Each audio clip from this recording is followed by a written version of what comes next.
এগুলো হল দেহের কাজ এবং মানব স্বভাবের দুষ্টতা। সবাই পথভ্রষ্ট হয়েছে, তারা ঈশ্বরকে ভয় করতে বা তাকে প্রশংসা করতে শেখেনি। তারা শান্তির পথ চেনে না। ভালো বা ন্যায়বান কাজ করে এমন কেউ নেই। সবাই মিথ্যা বলে, প্রতারণা করে এবং নিরন্তর অসত্য আচরণ করে।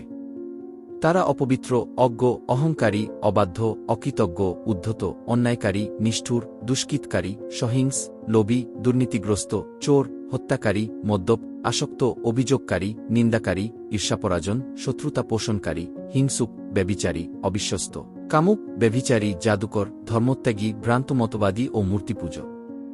যেখানেই তারা যায়, ধ্বংস ও দুর্ভাগ্য রেখে যায়। ভালোই হয়েছে যে জীবন ন্যায়পরাজন নয়, কারণ যদি তা ন্যায়পরাজন হতো, তবে আমরা সবাই ইতিমধ্যেই ক্রুশবিদ্ধ হতাম। নিজের অজুহাত বন্ধ করো, দুষ্টদের আশা অর্থহীন।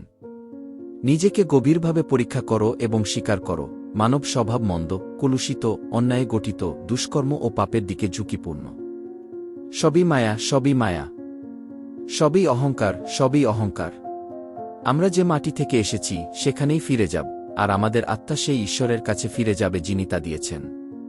বাইবেল, ঈশ্বরের বিধি ও আদেশ তোমাকে সতর্ক করতে এবং দেখাতে দেওয়া হয়েছে যে তুমি কতটা পাপী ও দুষ্ট। এগুলো তোমাকে বন্দী করার জন্য নয়, বরং মায়া, প্রলোভন, জগত ও পাপের দাসত্ব থেকে মুক্ত করার জন্য। জগৎ দুষ্টের অধীনে রয়েছে এবং অবাধ্যতায় বেঁচে থাকার পরিণতি হল দুঃখ, বিষাদ, একাকিত্ব, অভিশাপ, তিক্ততা, যন্ত্রণা ও গভীর কষ্টে পূর্ণ জীবন। মানুষ হতাশ, ক্লান্ত ও বিপর্যস্ত হয়ে পড়ে, নিজের পাপ ও দুষ্কর্মে ডুবে যায়। তার দেহ অসুস্থ, দুর্গন্ধযুক্ত ক্ষতে আবিত, যা পচে যায়। আর যখন সে এই অবস্থায় পৌঁছায়, তার পচন ও ক্ষতের কারণে বন্ধুরা আর কাছে আসে না, পরিবারও দূরে সরে যায়।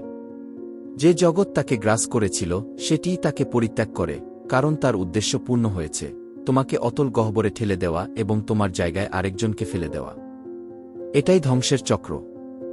ভ্রম, পাপ, কাম, অহংকার, উচ্ছৃঙ্খলতা, উল্লাস ও মদ্যপানের জীবন তাদের জন্য, যারা মরছে ও দারিদ্র্যের মধ্যে আছে, যাতে তারা ভুলে থাকতে পারে যে তারা দরিদ্র ও অসুখী। যখন তুমি নিজের অজ্ঞতায় চলার সিদ্ধান্ত নাও এবং প্রভুর অনুগ্রহ থেকে বেরিয়ে যাও, তখনই তুমি দুর্দশাগ্রস্ত হয়ে পড়ো। ঈশ্বর তোমার প্রতি বিশ্বস্ত, কিন্তু তুমি তার কাছ থেকে দূরে সরে গেছ, তিনি তোমার কাছ থেকে দূরে যাননি। জগৎ তোমাকে বিভ্রান্ত করে, পাপ ও দুষ্টতা জন্ম দেয়। পাপ ও দুষ্টতা অভিশাপ সৃষ্টি করে যা জীবন ধ্বংস করে, আর অভিশাপ আরও পাপ ও দুষ্টতা জন্ম দেয়, আরও জীবন ধ্বংস করে। এটাই পাপ ও দুষ্টতার চক্র। তোমার দেহের সব কাজ এবং সেই সব ইচ্ছা ত্যাগ করো যা তোমাকে ঈশ্বর থেকে দূরে নিয়ে যায়। মনোযোগ দাও, ঈশ্বরের বাক্য শোনো, তা স্মরণ করো এবং ভালোবাসো। ঈশ্বরকে সন্তুষ্ট করে এমন বলি হল ভাঙা আত্মা, নম্র ও অনুতপ্ত হৃদয়। ধন্য সেই ব্যক্তি যার অপরাধ ক্ষমা করা হয়েছে, যার পাপ ধুয়ে মুছে ফেলা হয়েছে। প্রভুর দেবদূতরা যারা তাকে ভয় করে, তাদের চারদিকে শিবির স্থাপন করে এবং সব বিপদ থেকে রক্ষা করে।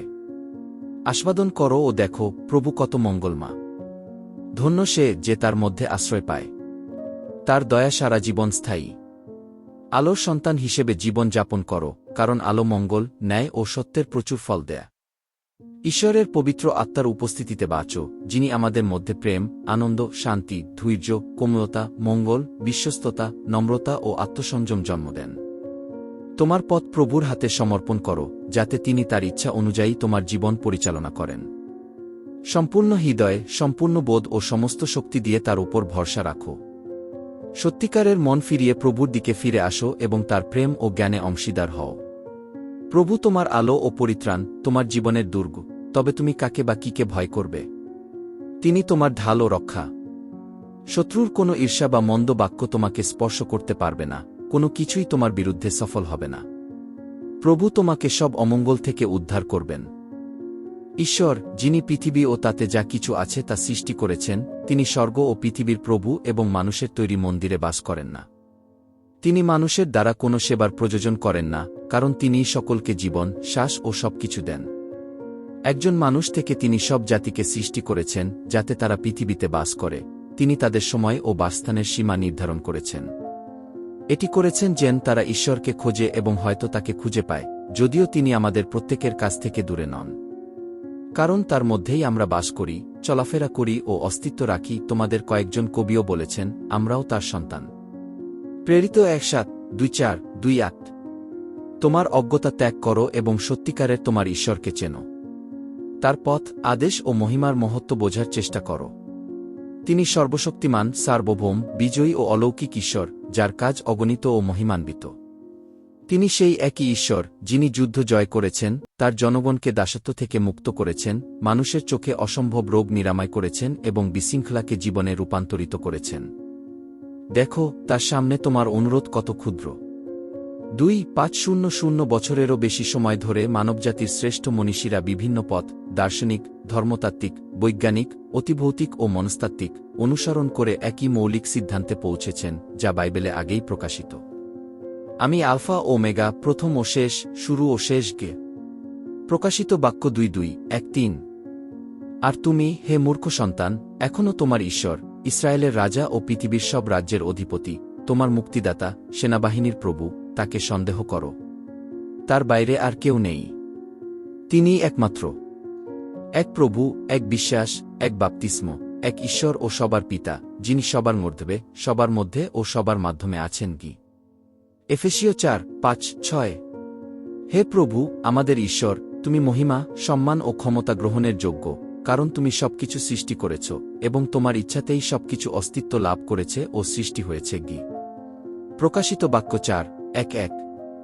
কারণ ঈশ্বর জগৎকে এতই ভালোবাসলেন যে তিনি তার একমাত্র পুত্রকে দিলেন, যাতে যে কেউ তার উপর বিশ্বাস করে সে নষ্ট না হয়, বরং অনন্ত জীবন পায়। কারণ ঈশ্বর তার পুত্রকে জগতে পাঠাননি জগৎকে বিচার করার জন্য, বরং জগৎ যেন তার দ্বারা উদ্ধার পায়। যোহন 3:1-6-1-7। খ্রিস্টই প্রকৃত মসিহ। ঈশ্বরের নিখুঁত দাস হিসেবে যিশু আমাদের প্রতি তার সম্পূর্ণ প্রেম ও করুণা এবং আমাদের পরিত্রাণের জন্য তার আত্মত্যাগ প্রকাশ করেছেন। অশান্ত সময়ে, যখন খ্রিস্টানরা নির্যাতিত হচ্ছে এবং যিশু খ্রিস্ট সম্পর্কে সত্য নিয়ে সন্দেহ ছড়াচ্ছে, তখন প্রভুর বাক্য মানুষের কাছে পৌঁছে দাও। খ্রিস্ট ঈশ্বরের পুত্র, এবং অনন্ত জীবন ও তার সমস্ত প্রেম লাভের জন্য আমাদের তাকে ত্রাণকর্তা হিসেবে বিশ্বাস করা উচিত। প্রভুর বাক্য বিশুদ্ধ, কিন্তু মানুষ মন্দের দিকে ঝুঁকিপূর্ণ। রূপান্তর হল নিজের ভুলের ওপর ধারাবাহিক চিন্তা এবং অনুতাপের অনুসন্ধান, যাতে মানুষ আরও ভালো হতে পারে। খ্রিস্টানদের উচিত প্রভুর শিক্ষার অনুসারে জীবন যাপন করা, কষ্ট ও নির্যাতনের মধ্যেও দৃঢ় থাকা। সঠিকভাবে খ্রিস্টীয় জীবন অনুশীলন করো, সবসময় মনে রেখো প্রভুর সর্বোচ্চ কর্তৃত্ব, যে তিনিই আমাদের ত্রাণকর্তা এবং কেবল বিশ্বাসের মাধ্যমেই আমরা উদ্ধার লাভ করি। মিথ্যা শিক্ষা ও দর্শন এড়িয়ে চল, যা সত্যের পথ থেকে বিচ্যুত করে। যখন আমরা প্রভুতে বিশ্বাস করার সিদ্ধান্ত নিই, তখন আমাদের জীবন পরিবর্তিত হয়, এবং সেই পরিবর্তন অন্যদের প্রতি আমাদের আচরণে, প্রেম ও ঐক্যের মাধ্যমে প্রতিফলিত হয়। এটাই প্রকৃত রূপান্তর, মেটানোইয়া। স্বাভাবিক ও আনন্দের সঙ্গে আমরা সঠিক কাজ করতে চাই এবং ভুল ও প্রভুর নীতির বিরুদ্ধে যা, তা আমাদের অস্বস্তি দেয়। সিনাই পর্বতে ঈশ্বর প্রদত্ত বিধানগুলোর গুরুত্ব স্মরণ করো, ঈশ্বর ও তার আইনের প্রতি আনুগত্যের গুরুত্ব, তার সঙ্গে চুক্তির নবায়ন, আশীর্বাদ ও সতর্কবার্তা, যা তিনি প্রদান করেন। আমার ছাড়া আর কোনো দেবতা থাকবে না। তোমার সমস্ত হৃদয়, সমস্ত প্রাণ ও সমস্ত বোধ দিয়ে তোমার ঈশ্বর প্রভুকে ভালোবাসো। স্বর্গে, পৃথিবীতে বা জলের নিচে যা কিছু আছে তার কোনো মূর্তি বা প্রতিমা তৈরি করবে না, তাদের সামনে নত হবে না বা উপাসনা করবে না, কারণ আমি, প্রভু, তোমার ঈশ্বর, ঈর্ষান্বিত ঈশ্বর। আমার নাম অসম্মানের সঙ্গে ব্যবহার করবে না। বিশ্রামবার পালন করো, এটি পবিত্র দিন। 6 দিন কাজ করো, কিন্তু সপ্তম দিন প্রভুর জন্য নির্দিষ্ট বিশ্রামের দিন। তোমার পিতা ও মাতাকে সম্মান করো, যাতে প্রভু তোমার ঈশ্বর যে দেশ তোমাকে দেন সেখানে তোমার দিন দীর্ঘ হয়। নিজের মতো তোমার প্রতিবেশীকে ভালোবাসো। হত্যা করো না। ব্যভিচার করো না। চুরি করো না। মিথ্যা সাক্ষ্য দিও না। তোমার প্রতিবেশীর ঘর, স্ত্রী, দাসদাসী, গরু, গাধা বা কোনো কিছুর লোভ করো না। অনুতাপ করো এবং ক্ষমার জন্য আর্তনাদ করো। করুণায় উদ্বুদ্ধ হয়ে ঈশ্বর তোমাকে মুক্ত করার জন্য নেতাদের পাঠাবেন।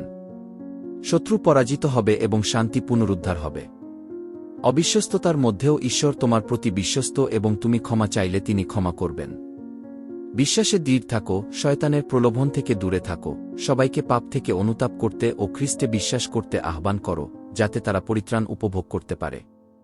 প্রভুর আগমনের জন্য অপেক্ষা করো এবং দেখাও যে খ্রিস্ট সম্পর্কিত ভবিষ্যদ্বাণীগুলো পূর্ণ হয়েছে।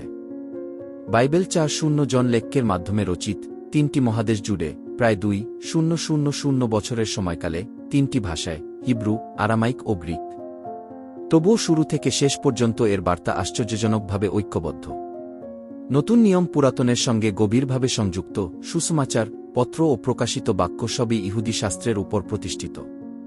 বাইবেল আদিপুস্তক থেকে প্রকাশিত বাক্য পর্যন্ত একটিমাত্র কাহিনী বর্ণনা করে। একটি চিত্রে 6:3,000 এরও বেশি আন্তঃসংযোগ দেখা যায়, যা ঐশী ঐক্য ও সত্য অনুপ্রেরণা প্রমাণ করে। এতে আনুমানিক 1:817 থেকে 2:500টি ভবিষ্যদ্বাণী রয়েছে, যার প্রায় 2:000টি 80:85 সম্পূর্ণ বা আংশিকভাবে পূর্ণ হয়েছে নির্ভুলভাবে। যীশু খ্রিস্টের অস্তিত্ব ও শিক্ষার প্রমাণ হিসেবে 2:4,000 এরও বেশি প্রাচীন পাণ্ডুলিপি রয়েছে। ইতিহাসে আর কোনো ব্যক্তির এত বিস্তৃত ও সামঞ্জস্যপূর্ণ নথি নেই। নতুন নিয়মের পাণ্ডুলিপিগুলো প্রমাণ করে যে বাক্যটি শতাব্দীর পর শতাব্দী বিশ্বস্তভাবে সংরক্ষিত হয়েছে, যাতে আজ তুমি সত্য জানতে পারো। যীশু তোমাকে রক্ষা করতে এসেছেন ভালোবাসা, শান্তি, স্বাধীনতা, বিজয়, আরোগ্য ও পরিত্রাণের ঢাল নিয়ে। যীশু খ্রিস্টে বিশ্বাস করো এবং তুমি নিহত হবে না, স্পর্শযোগ্য হবে না। তিনি তোমার দেহ, আত্মা, মন ও হৃদয় শান্ত করবেন। দেখো, আমি শীঘ্রই আসছি, এবং আমার পুরস্কার আমার সঙ্গে আছে, প্রত্যেককে তার কাজ অনুসারে দিতে। আমি আলফা ও ওমেগা, শুরু ও শেষ, প্রথম ও শেষ। ধন্য তারা যারা তার আদেশ পালন করে, যাতে তারা জীবনের বৃক্ষে অধিকার পায় এবং নগরের দ্বার দিয়ে প্রবেশ করতে পারে। কারণ মানবপুত্র সেবা পেতে নয়, বরং সেবা করতে এবং অনেকের মুক্তিপণ হিসেবে নিজের জীবন দিতে এসেছেন। আমি পথ, সত্য ও জীবন, আমার মাধ্যমে ছাড়া কেউ পিতার কাছে আসে না। প্রভু যীশু খ্রিস্টে বিশ্বাস করো এবং তুমি উদ্ধার পাবে। এখন আমার সঙ্গে এই প্রার্থনাটি উচ্চস্বরে ও সমস্ত বিশ্বাস নিয়ে বলো। হে প্রভু, আমার ঈশ্বর, আজ আমি আমার সারা জীবনে করা প্রতিটি পাপের জন্য তোমার কাছে ক্ষমা চাই। আমি সব পাপের জন্য অনুতপ্ত এবং আমার হৃদয়ের দরজা খুলে তোমাকে আমার প্রভু ও ত্রাণকর্তা হিসেবে গ্রহণ করি। জীবনের বইয়ে আমার নাম লিখে দাও এবং তোমার পবিত্র আত্মা দিয়ে আমাকে সিলমোহর করো, যিশুর নামে। আমেন।